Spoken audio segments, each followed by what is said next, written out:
comes. Look.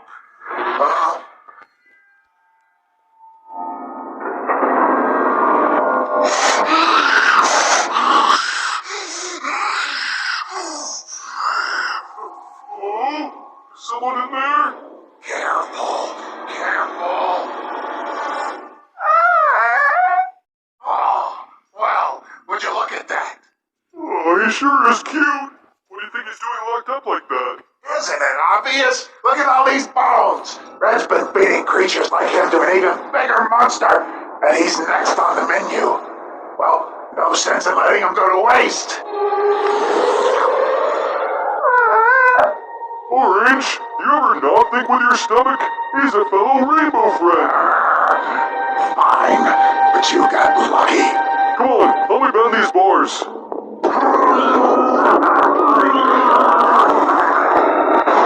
Wait, no, stop. What do you think you're doing? What does it look like?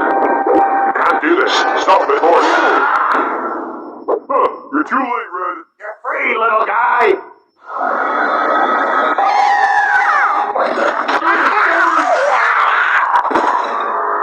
What are you? Run for it. Where do we go now? To my lab. I have a security system in place just for this. Go. Eat this.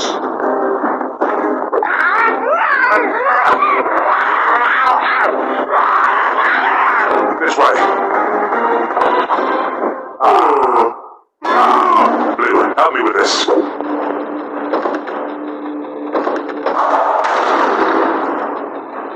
Red, what exactly is that thing? That is one of the Rainbow Friends Playplace's darkest of secrets. It is truly a tragedy, far more than you realize.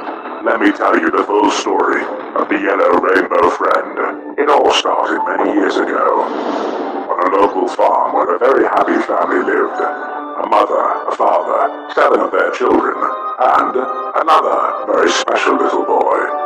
This boy was not a member of this family, not really. You see, his own parents left him on the farmhouse's doorstep and took off.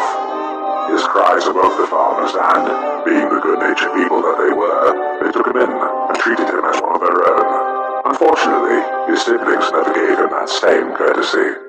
As they grew older, all but one of his brothers and sisters began to tease the boy about how he wasn't a real member of the family. This saddened the boy, but he found friendship with the animals of the farm. They would never say such cruel things to him, because they couldn't talk. The greatest of his animal friends was a small yellow duck, which he appropriately named Ducky.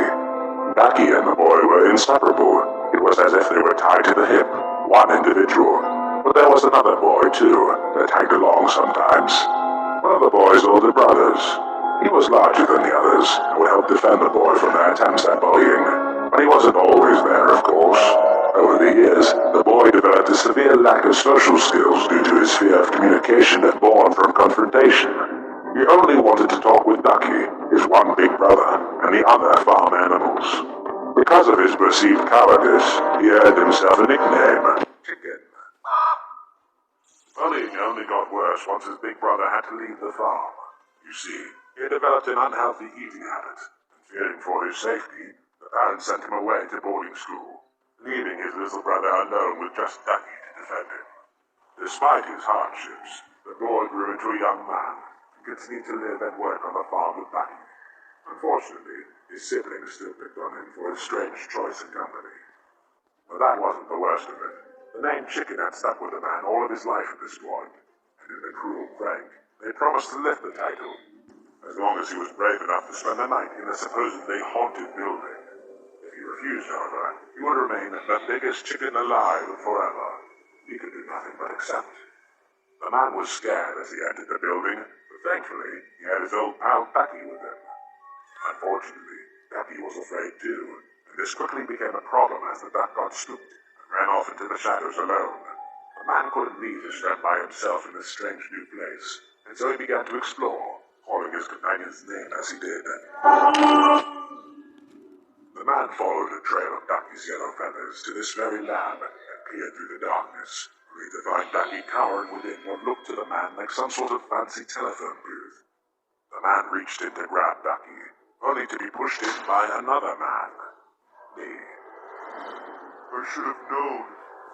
Yes, well, the glass door closed shut behind him violently. The man clutched to his feathery friend tightly, and before he knew it, the two were melding together, morphing and merging and twisting and turning, their DNA being rewritten to truly combine into one great and terrible being.